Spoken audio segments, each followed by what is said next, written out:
Mari kita mulai live malam hari ini. Kebanyakan menanyakan tentang market bakalan hijau kemana kira-kira. Ya, jadi tadi pagi di morning briefing M-Trade itu kita udah kasih tahu bahwa saham-saham kan udah mulai kayak ada kayak gini kan. Di Igoi Channel juga ada. Ya, jadi Igoi Channel tuh dari Jumat kemarin sebenarnya aku ada post gitu ya. Ada apa nih? Kira-kira apa yang sama patternnya? Pattern ditarik sih sebenarnya sih, as simple as kayak gini. Teman-teman yang ada di YT, yang ada di TokTok boleh ngeliat ke Igoi supaya bisa melihat chartnya dengan lebih jelas. Oke ya. Jadi last week itu aku ada post kayak ginian nih di Igoi Channel. Ya, BBYB sempat ditarik nih pas 21 November kemarin. Terus TLKM juga sempat ditarik nih pada tanggal 19 November kemarin. Ininya tuh naik tinggi-tinggi gitulah ya. Terus kemudian ada BBYB, ada TLKM, terus ada ITMG yang waktu itu juga sempat ditarik nih lumayan tinggi di tanggal sama sekitaran 21 Novemberan dan 22 November. Dan Jumat kemarin ada BRI Syariah yang juga ditarik nih sekitaran 9,67% gitu ya. Nah, jadi ini sebenarnya udah jadi pertanda ya. Hari ini tadi dibahas di morning briefing M-Trade. Jadi aku nggak nge-live Jumat kemarin karena ada flight gitu. Tapi tadi pagi ada dibahas di morning briefing M-Trade dan kita udah kasih tahu bahwa oh ini kira-kira marketnya bakalan kemana sih? Oh ternyata bakalan naik, kira-kira gitu ya. Pertanyaan terbesarnya kan sekarang ini naiknya sementara doang nggak sih? Jangan-jangan nanti turun lagi ya. Ini kan ada saham perbankan, BCA, BRI, BMRI dan kawan-kawan. Terus tiap hari pada nanyainnya BRI terus, sampai tadi yang udah expert itu udah pengalaman kayaknya ya, dibilang udah ya jangan nanya BRI lagi ya, udah pada naik, supaya dia punya harapan supaya saya bahas sama yang lain. Ternyata lihat di kolom question box, ternyata yang paling banyak ditanyain masih BBRI. Kayaknya dari April sampai sekarang yang paling banyak ditanyain BBRI. Cuman hari ini aku nggak akan bahas BBRI terlalu banyak atau secara khusus ya, karena selain karena udah sering banget dibahas, nanti dikira teman-teman kayak aku ngepom-pom satu saham ini aja. Jadi banyak yang mungkin salah paham gitu loh. Kenapa aku banyak bahas saham ini ya, karena banyak ditanya aja, kira-kira kayak gitu. Nah, sebelum aku bahas saham-saham macem-macem, aku mau tarik mundur dulu beberapa saham yang udah sempat naik signifikan pada tanggal 21 November atau beberapa hari kemarin tuh bentuknya kayak gimana. Yuk teman-teman yang di TokTok yang diet ya boleh ke Igoi untuk bisa sama-sama lihat chart di Igoi. Nah, Igoi itu maksudnya INSTAGRAM aku Ellen May _official. Nah, perhatikan di sini nih ya, perhatikan di sini, ini tanggal 21 November dia naik kencang, terus kemudian 22 November, 25 Novembernya ini merah, dan di 22 November merahnya tuh volumenya agak tinggi. Nah, kelihatan di sini pertarungan bull dan bear tuh lumayan sengit. Kalau mau lihat sebenarnya bull dan bear itu lebih kuat yang mana, kita mesti zoom out chartnya ya. Jadi kalau kondisinya cuman kayak gini, di zoom in kayak gini, Anda nggak akan bisa melihat mana yang lebih kuat, kira-kira gitu. Tapi kalau Anda zoom out, lihat di Igoi di sini jelas banget kelihatan. Saya zoom out tuh dikecilin. Nih kelihatan kan? Oh ternyata tren gedenya lagi sideways ya. Antara 220 tuh di bawah sini sampai dengan 312. Oh gitu. Oke, kalau gitu kita lihat lagi yang lebih gede ya. Kita lihat lagi yang lebih gede.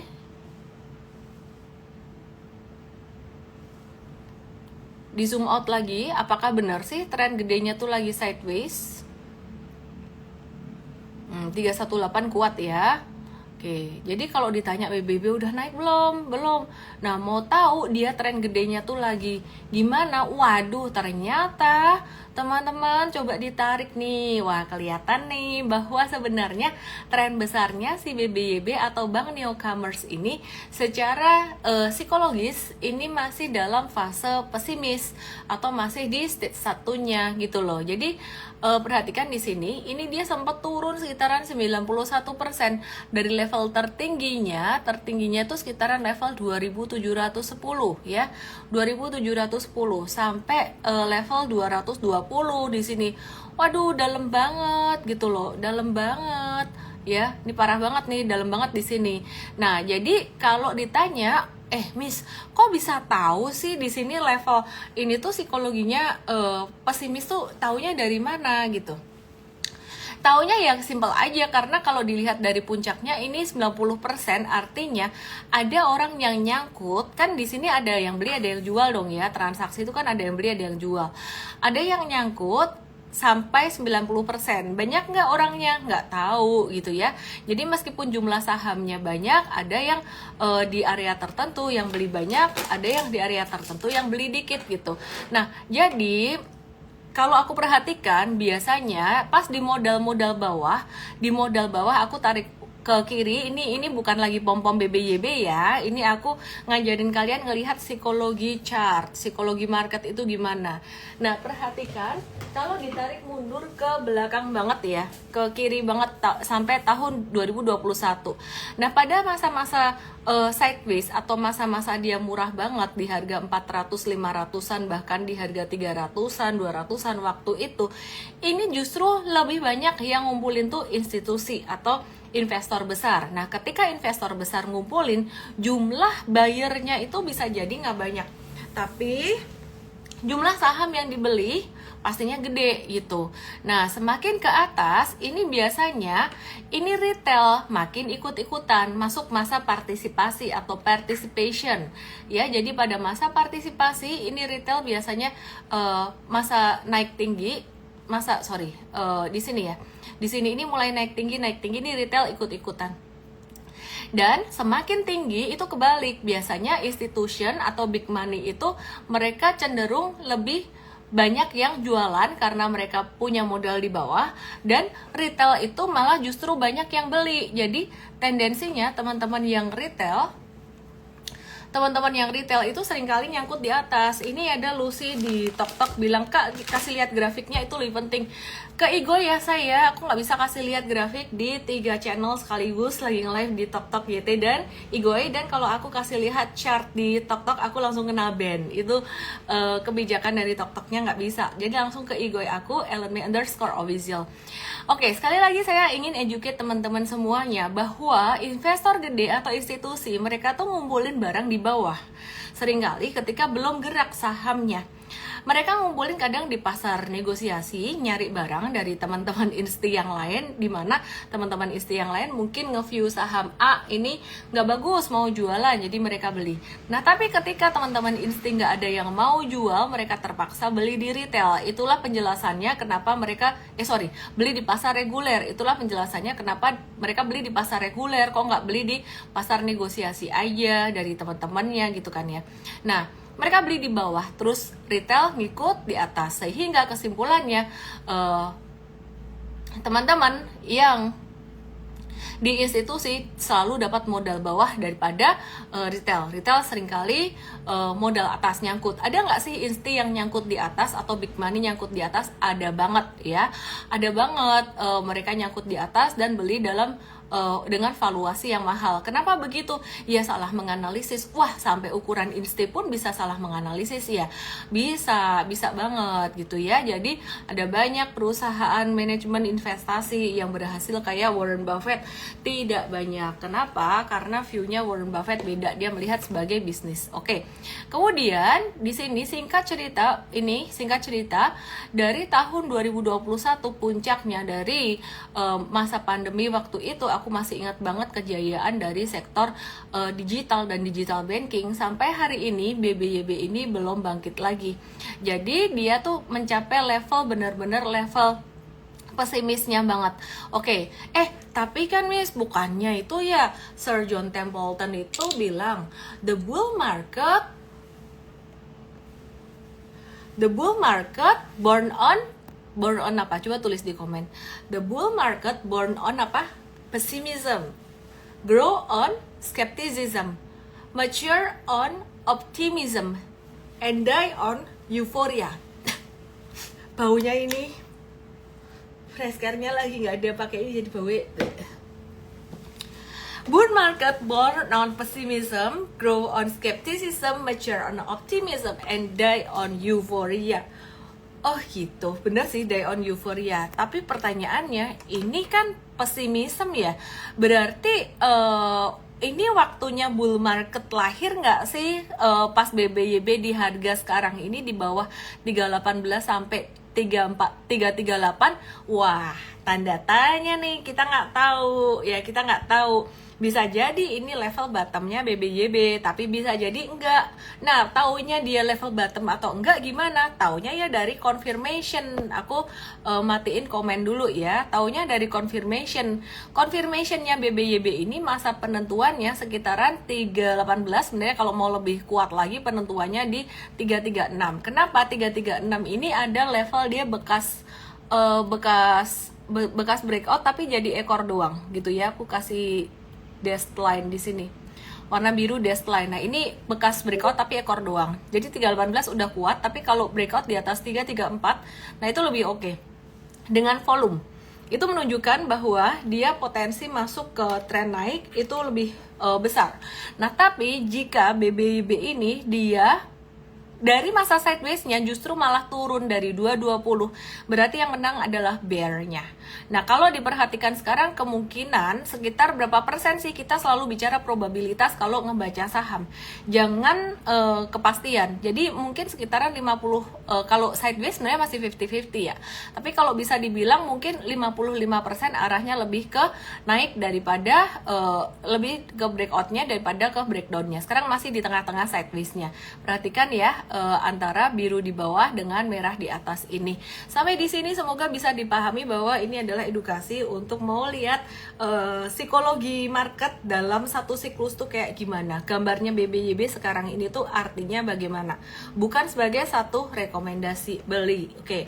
Nah, terus sekarang kita mau lihat nih, nanti aku akan bahas untuk saham sektor properti juga, tapi aku akan memuaskan keinginanmu teman-teman yang penasaran dengan saham big banks.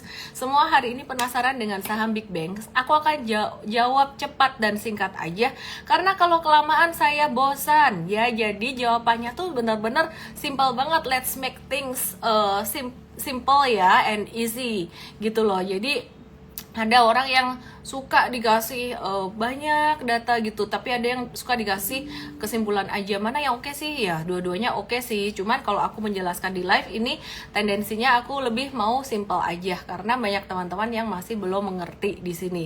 Kalau di Mfast atau Mtrade baru kita kasih data yang lebih mungkin lebih dalam sesuai dengan sistem kita. Nah, perhatikan di sini, ini BBCA tanpa sadar tanganku udah ngegambar bentuk W. Teman-teman bisa lihat di Igoy aku _official ya. Jadi lihat bentuk W di sini. W di sini artinya apa? W di sini artinya dia bottoming. Dan sebenarnya udah disebut beberapa kali bahwa BBCA di level 98 itu adalah level bottom atau level supportnya. Memang ada beberapa support yang lain di mana kita mengantisipasi rupiah mengalami pelemahan lagi sampai di level-level tertentu gitu ya. Tapi di sini kita lihat bahwa hari ini confirm bahwa angka 98 ini menjadi angka bottom yang terjadi di November 2024 ini. Dan potensi di sini terbentuk pattern double bottom. What's next ke depannya bagaimana? Tenang teman-teman, masih akan sideways, tapi sideways-nya arahnya akan cenderung naik, kira-kira seperti ini bentuknya. Ya, jadi sampai akhir tahun nanti BBCA juga masih akan oke. Valuasinya mahal, valuasinya tinggi, jadi ini bukan untuk investasi lump sum. Kalau misalkan mau DCA atau dollar cost averaging itu menarik, dan juga kalau misalkan mau untuk trading sih ini cenderung low risk banget sih teman-teman ya. Ini BMRI juga, kalau trading BMRI nggak usah pakai cut loss. Disclaimer, ini tidak berlaku ilmu ini untuk saham-saham yang lain. Dan BMRI udah bottoming 2 hari kemarin, agak beda dengan BCA yang udah bottoming duluan. Ya biasa ya, BCA bang capek ngantri di bawah gitu loh. Kamu ngantri di bawah nggak dapat gitu, memang paling susah turunnya. Jadi saham yang lain udah breakdown MA 200 kemana-mana, dia cuman kayak di breakdownin dikit dan naik lagi, selalu begitu. Jadi kalau kalian yang mencari stability, memang BCA memang yang paling stable. Nah ini BMRI ini udah breakdown di sini, dan secara monthly chartnya itu dia udah ngebentuk pattern double tops. Double tops tuh sebenarnya tanda mau turun, tapi udah turun, udah lumayan banget sampai 62 kemarin. Kesimpulannya bagaimana untuk BMRI ini, oke nggak sih sebenarnya? Oke, aku akan jawab dengan gambar. Lihat teman-teman, lihat gambarnya di IG aku @ellenmay_official. Sorry banget yang minta gambar di TokTok nggak bisa karena nanti aku kena ban sama TokToknya, nggak boleh. Aku mau gambar kayak gini. Kira-kira path-nya BMRI gimana? Naik dikit. Nah, ini dia bakalan turun sideways, tapi turunnya dia tidak akan turun di bawah 6125. Saya pause dulu kenapa tadi. Kemungkinan besar dia akan turunnya di atas 6125 atau tidak akan di bawah 6125. Kenapa? Karena kenaikan hari ini tuh volumenya gede banget dan ini mengkonfirmasi bahwa angka 6125 itu menjadi bottom gitu ya. Nah, jadi ini beda dengan BCA yang bentuknya W, ini bentuknya tuh V, dan ada tendensi dia akan turunnya normal untuk ngebentuk handle dari V-nya itu, dan arahnya juga pelan-pelan dia akan kembali naik tapi sideways aja.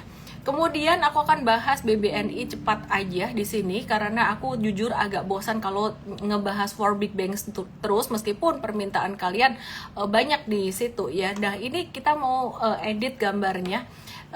Support di 45 itu sementara aku hapus dulu. Kenapa? Karena hari ini naik dengan volume transaksi tinggi, artinya dia bottoming, dan pattern bottomingnya BBNI ini mirip kayak pattern bottomingnya BMRI ya. Jadi dia akan membentuk satu handle dari pattern V-nya. Dia membentuk V pattern recovery dan confirm hari ini dengan volume transaksi tinggi akan mungkin besok naik dikit terus abis itu turunnya tuh normal aja. Turunnya tuh kayak sideways normal. Jadi kalian kalau misalkan ngelihat saham-saham ini besok misalkan naik dikit ya, lusa turun gitu ya, atau mungkin besok turunnya, itu nggak usah stres kayak tiap hari nanyain.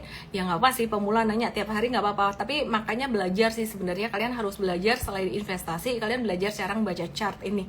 Nah, di 7 Desember jam 10 pagi itu kita ada sesinya M-Trade Start namanya. Oke, ya kalian lihat di sini apa namanya? Ya, jadi belajar ngebaca pattern chartnya. Kalau kalian lihat kayak gini, ini besok kalau turun udah nggak usah khawatir lagi gitu. Jadi ini turunnya tuh normal banget. Justru malah menurut aku ini adalah bottom atau bottoming terakhir di tahun ini. Bottoming itu ngebentuk V dan setelah itu dia akan pelan-pelan naik turunnya bertahap terus kemudian naik. Kesimpulannya, pertanyaannya adalah apakah BNI 4720 ini adalah level terendah di kuartal ini, di kuartal terakhir tahun ini? Yes. Ya, jadi 90%. Saya nggak boleh bilang 100%. Market itu tidak ada yang 100% ya. Jadi 90% Bank Mandiri itu bottomnya di level 6125 untuk 2024 ini. Sorry, kecoret-coret. Lihat di IGOI ya. Jadi aku tadi mau nunjuk ke sini malah kecoret-coret. Perhatikan di IGOI 6125 tuh udah bottomnya di November Desember tahun 2024 ini. Gak usah pusingin kayak ada ROA di PUPS terus, aduh. Beli yang udah pasti-pasti aja lah. Kalau kalian masih pemula gak usah pikirin kemana-mana. Ya ini tuh udah pasti banget gitu loh. Nggak boleh ngasih kepastian, tapi ya 90% lah. Ini juga BCA di 98 ini udah bottoming. Jadi kalau misalkan dikasih turun lagi, itu kesempatan buat kalian. BRI dong, sengaja nih BRI dibahas terakhir. Biar penasaran, yuk langsung ke IGOI supaya bisa ngelihat chartnya. IGOI aku @ellenmay_official, maksudnya INSTAGRAM aku. Oke ya. Kenapa bacanya dieja gitu? Biar nggak kena semprit di TokTok ya. TokTok tuh algoritmanya luar biasa sekali gitu. Oke, perhatikan di sini, jangan sampai mereka mengenali kata TokTok IGOI juga ya. Oke, perhatikan di sini, ini BBRI, ini yang paling slow melo-melo teman-teman. Nah, BBRI ini sebenarnya juga sama, dia membentuk pattern V-shape recovery, dan aku tidak akan terlalu lama di sini supaya teman-teman yang udah expert nggak bosan juga ya. M-traders karena wes ngerti, M-traders udah paham lah ini bakalan gimana. Ini kan ada resistance di level 4600, dia bakalan naik dikit terus kemudian turun lagi. Turunnya tuh normal aja, dia bakalan ngebentuk handle. Kalau sampai dikasih di 4250 tuh kamu hoki sih. 4250 nih area support ya, support yang lowest, bisa jadi ini menjadi level terendah di kuartal 4 2024 ini. Ya, jadi ini menjadi level terendahnya. Kemudian kalau ada turun di sini, ini cuman handle sementara saja dan nanti patternnya kurang lebih kira-kira ke depan bisa gini ya. Oke, pelan-pelan ya, dia mungkin nggak akan langsung naik. Kalau sampai langsung naik sih keterlaluan sih. Ini si hedge fund tradingin dia udah kayak saham second liner aja gitu. Karena di sini dalam beberapa bulan dia bisa naik kayak 20%, 18% gitu kan ya. Terus ya ini aku nggak tahu BRI bakalan naik sampai berapa persen, tapi kalau ngelihat histori kemarin itu bisa sampai 20% dalam 2 bulan. Disclaimer teman-teman, jangan sampai Anda bilang Ellen bilang BRI dalam 2 bulan naik 20%. Hah? Jangan ya, itu probabilitas. Kenapa kita ngelihat dari masa lalu kira-kira gerakannya kayak gitu. Yang di TokTok yang di YT genepin jadi si Cheng, viewernya di Igoy. Igoinya @ellenme_official. Jadi buat kalian yang nyangkut di BRI di atas, nggak usah pusing, duitnya pasti balik. Menyesal nih, kenapa? Karena kemarin nggak beli ya kan, nanti dikasih retrace lagi, palingan dapat lah 4.400, dapat 4.420 dapat. Tapi kan nggak 4.250 ya. Lalu kalau lu dikasih 4.250, nanti kalau sampai turun lagi 4.100 stres lagi gitu loh. Jadi maksud saya sih nggak usah perfeksionis. Saya sendiri sudah selesai beli ini, selesai beli BRI dan angka saya nggak di angka best price 4250, angka berapa rahasia ya. Tapi yang paling penting buatku adalah di bawah nilai wajar, di mana nilai wajarnya sekarang di 4.900, di bawah fair value-nya. Nah, kemarin hari Sabtu di MVStart-nya baru hari Sabtu kemarin, levelnya buat medium. Buat teman-teman yang bukan terlalu pemula sih sebenarnya, itu kita ajarin tentang margin of safety dan juga valuation. Wih, Ellen kok jadi margin of safety and valuation sih? Bukannya dulunya trader ya? Ada beberapa saham yang masih kita tradingin tok gitu loh. Tapi ini contoh untuk yang investing. Jika kamu dapat saham di bawah nilai wajarnya, jadi di bawah 4.900 dalam hal ini berarti margin of safety-nya positif gitu loh. Tapi kalau saham itu mahal, di atas nilai wajarnya sekarang tuh margin of safety-nya dia tuh negatif, kira-kira kayak gitu. Oke ya teman-teman, jadi gak usah stres soal BRI ini. Nanti ini sama seperti 3 big bank lainnya, gerakannya kira-kira bakalan di situ bakalan bottoming. Terus aku akan run through cepet aja ya. Pokoknya kalian happy deh lihat analisisku hari ini. Yang di Igoy mungkin ada yang bingung-bingung, Miss ngomong apa sih di Igoy channel, karena aku sempat bikin tebak-tebakan hari Jumat kemarin dan tadi. Aku cuman kasih 3 gambar. Aku bilang pattern ini akan berulang.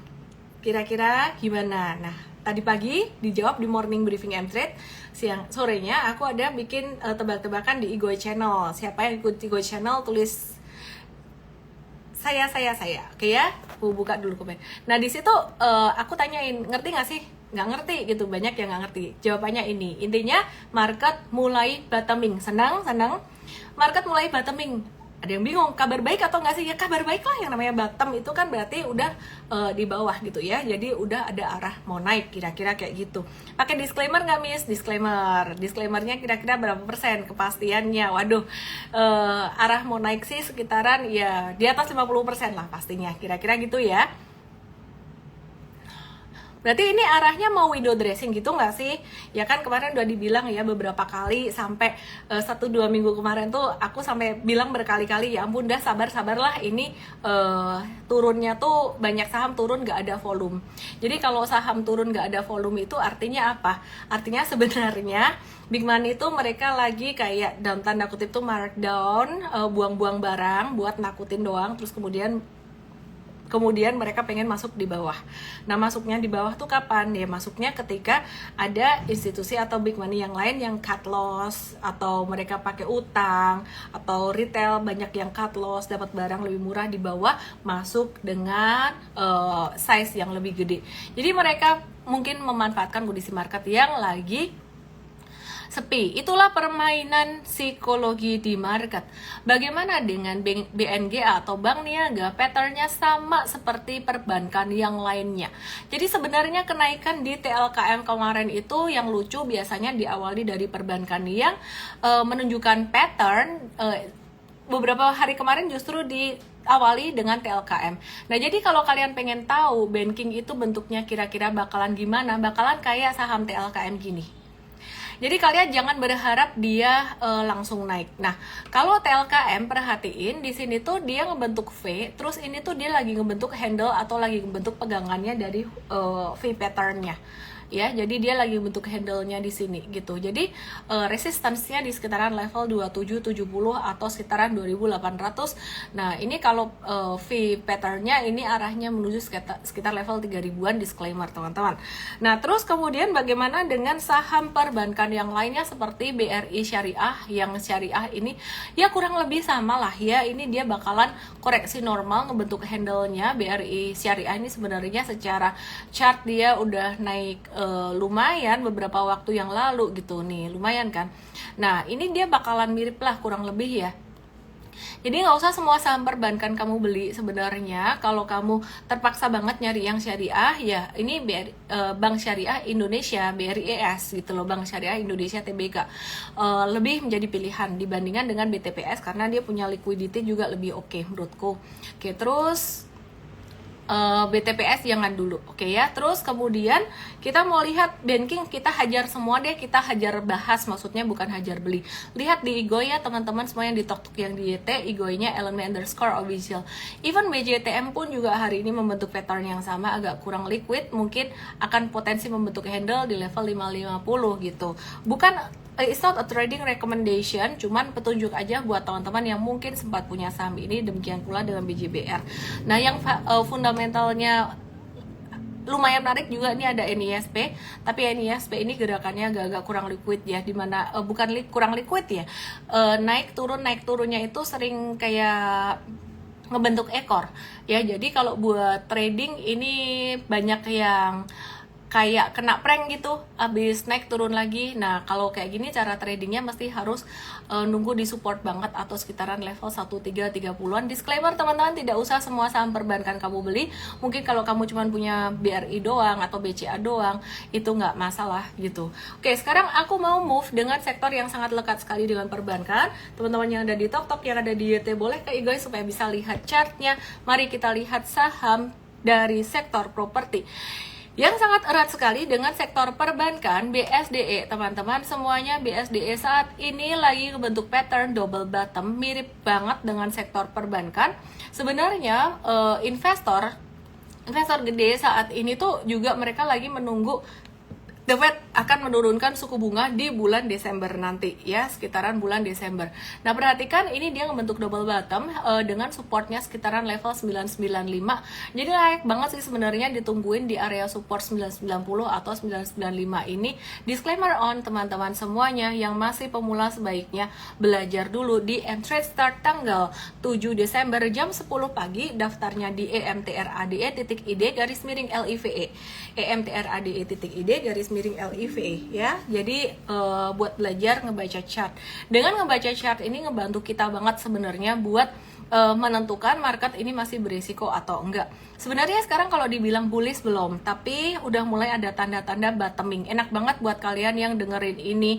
Ada yang kasih direction dulu ketika aku belajar saham pertama kali ya, adalah grup-grup diskusi. Tapi kan yang namanya grup diskusi semua orang berbicara ya.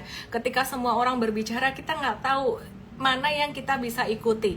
Jadi mana yang ada sistem, mana yang nggak ada sistem. Jadi dari 2007 sampai sekarang aku di pasar saham, aku kayak lagi mengumpulkan kumpulan puzzle dan mencari sebuah sistem. Akhirnya terbentuklah sistem trading dan sistem investing. Yang sistem trading itu dibahas di emtrade.id _LIVE atau M-Trade Start Basic Trading Mastery tanggal 7 Desember jam 10 pagi. Jadi biar kamu tahu caranya juga. Yuk kita lihat di IGOI lagi ya teman-teman ya. Dalam jangka pendek ini BSDE bakalan sideways ya, tapi kemungkinan besar dia akan sudah tertahan di level 990-an. Demikian pula yang mau investasi jangka panjang ini dikasih diskon banget, diskon mendadak, diskon vagansa mendadak tiba-tiba sejak November kemarin. Ya, jadi buat kalian yang investasi, saran aku sebenarnya bertahap, duitnya jangan langsung dihabisin ya, karena tiba-tiba kalau ada peluang lagi kalian masih bisa masuk gitu. Boleh sih duitnya langsung dihajar habis, nggak apa-apa, lamsam nggak apa-apa, asalkan valuasinya nawar banget. Jadi valuasi itu penting banget buat investor. Kita pakai valuation band, cara yang sederhana banget gitu ya. Meskipun di belakang layar kita juga menilai valuasi dengan cara yang lain, tapi kita berusaha apa yang kita sampaikan untuk audiens adalah cara yang paling simple. Nah, P1 masih ingat nggak? Masih ingat nggak? Aku percaya teman-teman banyak yang masih ingat dengan kotak panjang ini adalah support kuat yang kita gambar untuk saham P1. Langsung aja ke Igoe untuk bisa ngelihat gambar chart aku. Nah, kotakan ini kita gambar beberapa waktu yang lalu. Yang ngikutin live pasti ngerti, ngikutin terus pasti ngerti. Dan ini ketahan support di area level 420-an. Kita udah review buy beberapa hari kemarin di 19 November. Hari ini tadi sempat ngebentuk W lagi atau triple bottom lagi sebenarnya. Tapi akhirnya dia agak-agak ada koreksi. Tapi ini normal, ya ini sangat normal sekali pertarungan antara bull dengan bear. Dan nanti P1 ini dia juga ada potensi untuk bottoming seperti halnya saham-saham, perbankan dan properti yang lainnya. Artinya di sini potensi menjadi level yang termurah di sekitar akhir tahun ini gitu. Jadi di kuartal terakhir 2024 ini, disclaimer buat teman-teman semuanya, di pasar saham sifatnya kemungkinan semuanya probabilitas, possibility. Jadi jangan kalau saya ngomong kayak gini duit semua dimasukin. Ya, jadi tetap pakai akal sehat. Investor berpengalaman, mereka mengantisipasi risiko. Upside-nya berapa untuk P1? Upside itu pertanyaan pemula biasanya bisa naik sampai level berapa? Saya nggak mau kasih tinggi-tinggi, 10-12% untuk jangka pendek itu sudah tinggi sekali, meskipun sebenarnya bisa sampai 20%-an lagi dalam rentang waktu beberapa bulan ke depan, bukan dalam rentang waktu harian. Kalau jangka waktu pendek kemungkinan kurang dari 1 bulan. Disclaimer teman-teman, apakah bisa breakdown nggak? Oh, bisa saja. Apa yang menyebabkan breakdown sebenarnya bukan salah analisis. Apa yang menyebabkan breakdown ya sebenarnya kayak gini. Misalkan Anda menganalisis ya, BMKG menganalisis bakalan ada angin besar nih, atau bakalan ada angin topan nih, gitu ya, ada tsunami di sini. Mungkin nggak tsunami lah, angin besar gitu, atau cuaca AccuWeather dia memprediksi cuaca hujan kira-kira kayak gitu. Itu prediksinya berdasarkan apa?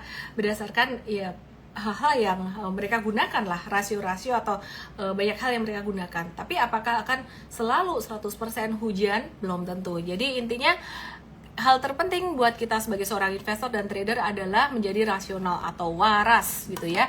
Oke, terus kemudian aku mau skip sektor properti karena kurang lebih sama sektor properti yang lainnya. Aku move ke sektor teknologi dengan saham GoTo ya. Saham GoTo ini bagaimana kabarnya? Secara pattern, saham GoTo ini patternnya bagus, yaitu pattern inverse head and shoulders. Dan dia udah breakout dari resistance kuat dari pattern inverse head and shoulders-nya dia. Nah, dia bakalan menuju kemana sih? Ini kalau kita perhatikan pattern ini tuh cakep. Dia bakalan potensi menguji level area 90 sampai 100. Pertanyaannya kenapa M-Trade, Ellen kok nggak beli saham ini? Masalahnya peluang yang muncul berbarengan itu banyak gitu. Jadi ada peluang saham lain yang bagus. Kita agak-agak menghindari saham di bawah angka 100, teman-teman. Kenapa? Saham-saham di bawah angka 100 itu agak-agak fragile. Artinya agak labil secara fluktuasinya juga. Misalnya ya, di angka 50 naik 5 poin itu kamu untung 10%. Ya, tapi resikonya bukan 50 selesai. Tapi resikonya kalau di 50 lama, nah itu nggak naik-naik bisa juga. Tapi kalau misalkan 5 poin dari 500 itu artinya 1% gitu ya. 1%. Nah, jadi Anda paham yang saya maksud ya. Naik turunnya saham yang di bawah angka 100 ini beberapa poin, beberapa tick aja itu impact-nya ke dalam portfolio itu persentasenya sangat gede sekali, baik naik maupun turun. Maka kamu gampang cepat cuan dan gampang pula cepat rugi di saham-saham yang nominalnya kecil. Nah, mungkin ada yang bilang aku mau nitip sendal di sini. Bisa nggak nanti dia bakalan naik sampai level 100, 200, 300 dan seterusnya. Sebenarnya jawabannya tergantung gimana? Tergantung dari investor gede ini ada nggak yang tertarik untuk masuk di sini. Dimana valuasi GoTo ini nggak bisa dibilang murah meskipun harga sahamnya murah ya. Secara fundamental kerugiannya udah mulai berkurang. Tapi kita tidak bisa masukkan ke dalam portfolio long term investing, palingan trading doang. Jadi kalau ada yang marah-marah bilang katanya GoTo nggak cocok masuk portfolio investing, kok dia naik? Nah, itu persepsi yang salah sekali. Itu udah dijelaskan di Investart hari Sabtu kemarin ya, bahwa investing tuh mesti dilihat dari pangsa pasar, bisnis model, manajemen perusahaan, profitabilitas, harus cuan perusahaannya, gak boleh perusahaan yang masih struggling atau masih rugi. Yang terakhir, valuasinya murah, 3 dan 4 jelas-jelas tidak memenuhi kriteria, sehingga kita tidak bisa arahkan untuk investasi. Palingan kalau buat trading ada pantulan-pantulan ya, kurangin posisi.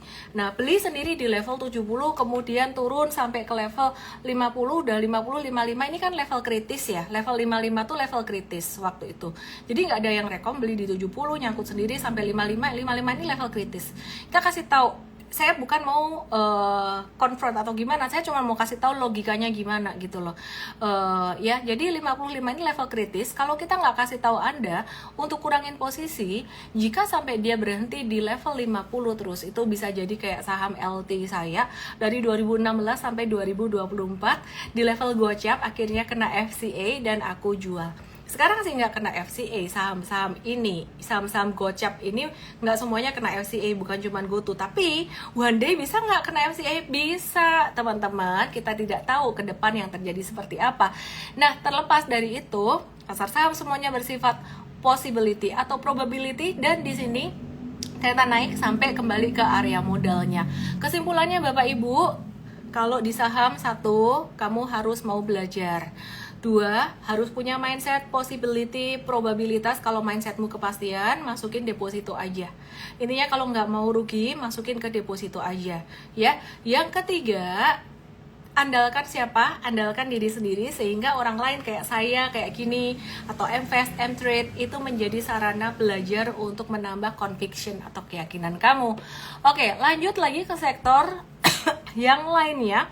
Bagaimana dengan sektor CPO? Hari ini run through semua sektor, tapi kembali lagi ini gantian ya. Kemarin CPO udah naik, perbankannya udah turun. Sekarang CPO-nya ya muntuk-muntuk dikit, terus perbankannya mulai naik, terus kemudian LSIP di sini juga kita udah profit taking, lumayan tuh, dapat sekitaran 30% kalau nggak salah di Mtrade. Ya lagi ke lockout aku ya, dapat sekitaran 30%. Ini ada pattern double tops ya. Oke, ada pattern double tops di sini, terus exit. Nah, kita lagi nge-watch lagi di sini ya.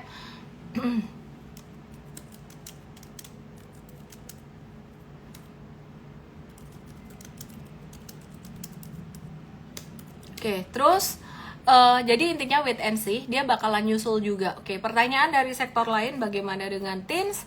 TINS-nya ini juga lagi wait and see, tunggu dulu. Tapi yang jelas ini sektor perbankan udah mulai gerak. Terus Inco ini ada efek dari harga komoditasnya juga, kita lagi wait and see juga. Terus kemudian bagaimana dengan MDKA, emas, dan PSAB, kita juga lagi wait and see dari sektor komoditas metalsnya. Oke ya, PSAB nih lagi koreksi juga, kita lagi wait and see. Jadi jangan masuk dulu karena harga emasnya dalam jangka waktu pendek turun, meskipun dalam jangka waktu panjang kemarin naik lumayan signifikan gitu ya. Ya, ini jangka waktu pendek ini turun kayak gini, ini potensi membentuk pattern head and shoulders. Saya ngebentuk shouldersnya agak pendek nih. Harusnya di sini kalau mau nih saya gambar ini saya ngegambarnya, berarti saya naikin shoulders kanan, kemungkinan kayak gini. Bagaimana dengan Bitcoin? Harus saya bahas. Kenapa? Karena banyak teman-teman yang sekarang sudah mencoba Bitcoin. Saya harus bahas supaya teman-teman tidak salah timing. Saya tidak melarang teman-teman kalau mau beli Bitcoin ataupun emas atau apapun, tapi harus paham timing, dimana timing dipelajarin di Mtrade atau Mtrade Academy. Tanggal 7 Desember jam 10 itu ada sesi webinar gratis untuk teman-teman yang nonton live ini dengan kode EMTRADE.ID_LIVE ke browser itu ya, ketik EMTRADE.ID_LIVE. Bitcoin itu udah breakout dari level 73.000. Sekarang kalau kalian punya di bawah 73.000, ini tinggal posisi ngehold aja atau menikmati cuannya saja ya. Jadi saya melihat Bitcoin ini bukan sebagai kacamata swing trader, tapi saya melihatnya sebagai kacamata investor. Tidak waktunya atau bukan waktunya untuk Anda hajar beli atau lump sum. Anggaplah Bitcoin ini sebagai salah satu koin atau kayak BCA-nya kalau BCA di saham lah ya, ini di kriptonya tuh kayak Bitcoin itu kayak BCA-nya gitu. Nah, perhatikan monthly chart, seorang investor tidak akan pernah mau beli di pucuk. Jangan disalahartikan, dibilang, wah Ellen bilang Bitcoin nggak bisa naik lagi. Salah banget, mana ada kata-kataku yang bilang begitu.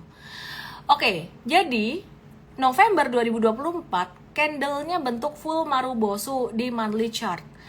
Nah, hal ini pernah terjadi full Marubosu di Desember 2020. Setelah itu, di Januari, Februari, Maret, dia masih naik sampai April dia membentuk top atau puncak. Tapi perhatikan, setelah dia membentuk candle full Marubosu pada bulan Desember 2020, ya perhatikan chartnya di Igoi aku _Obizio. Pada Januari 2021 ekornya udah tinggi, artinya fluktuasi udah besar. Jangan live cuman karena aku ngebahas Bitcoin, tapi ini bisa dipakai konsepnya di saham juga. Ini belajar baca chart. Ketika di sini ekornya udah panjang, fluktuasi market udah menjadi tinggi banget. Ya, jadi ini naik turunnya itu kalau di daily chart itu udah lumayan. Dia nggak terus langsung trennya naik. Daily chartnya bisa sideways. Sehingga kesimpulannya, kalau Anda tanya tren Bitcoin saat ini bagaimana? Trennya masih naik. Tapi Desember nanti fluktuasinya akan lumayan. Fluktuasinya akan mulai ada. Marketnya akan mulai sideways. Tidak seperti di November yang full rally. Jadi di Desember nanti Bitcoin itu candlenya bakalan ada ekornya. Mungkin akan ada ekornya. Dan ini body candlenya. Kira-kira kayak gitu, kok gambarnya jadi kayak corn dog ya. Ini jadi kayak corn dog, lapar aku ya. Terus Januari bisa peak kira-kira kayak gitu ketika Donald Trump dilantik. Dan ketika Januari peak ya, kemungkinan ya ini semua, ini malah jadi kayak pentol. Ini kayak penmu, ini pentol, aduh enak ya. Aduh, belum makan nih jadi kepengen. Teman-teman lihat di Igoi deh, ada gambar ini. Ada gambar makanan enak-enak. Ini kayak corn dog, nih kayak pentol gitu ya, kayak lollipop gitu. Nah, ini di Februari dia bisa, mungkin ya, Februari dia bisa ada koreksi yang bentuknya kayak gini. Wah, ini ngeramal. Bukan ngeramal, kita cuman ngelihat berdasarkan historical. Jadi sekarang kalau misalkan kalian mau memanfaatkan rally di November sampai Desember ini untuk Bitcoin, kamu kalau mau beli nitip sendal yang serelanya kamu, nih, kata-kata gini, kalau kamu mau beli Bitcoin sekarang, masukkan uang di mana kamu siap jika dia balik turun 50%. Jika dia balik turun 50%. Jadi jangan masukkan uang dengan harapan dia akan naik 50-100% kebalik. Nangkep ya? Investor, trader yang pintar berpikir rasional. Bukan cuman pakai perasaan FOMO doang. Jadi sekarang posisi big banks, properti lagi di bawah bentuk V, bentuk W. Semua kehilangan trading ideas, trading saham gorengan, trading saham yang gak jelas-jelas. Sebenarnya potensi di market itu masih sangat ada. Yang salah apa? Yang salah adalah orang berharap saham itu naik terus. Padahal saham tuh ada fluktuasinya, ada naik, ada turunnya. Maunya belinya pas naik doang. Padahal ketika turun, ditunggu bentuk V-nya, tunggu bentuk V-nya, itu kesempatan. Udah gitu aja dari aku, jadi kamu tahu apa yang aku maksud. Intinya jangan hajar beli di atas, belinya pas lagi mulai belok ke dari bawah ke atas. Kamu tahu yang aku maksud itu barangnya apa aja. Yang di atas udah ketinggian tinggal ngehold doang. Kalau mau masuk nitip sendal doang. Yang siapkan mentalmu kalau misalkan seandainya dia turun 50% atau berapa persen. Aku bukan bilang Bitcoin mau turun 50%, enggak. Tadi perkiraanku turun tuh masih Februari. Tapi fluktuasi di market Desember sudah mulai aktif gitu loh. Jadi anyway, mesti cerdas di dalam berinvestasi. Setiap kata-kata itu mengandung makna, probability dan possibility, bukan kepastian. Bye bye. Dadah. Saya bukan rekombai dari kemarin Pak Hendra. Saya bukan rekombai karena setiap hari ditanyanya BRI. Jadi saya jawabnya BRI. kita bilang bottom cuman tadi pagi di morning briefing itu doang. Iki apa sih Suryanto Smart Miss, tiap pagi mau trading aku selalu sebut Elon May 3 kali bisa profit loh. Ya udah gitu aja lah. Selamat malam, salam profit, good night.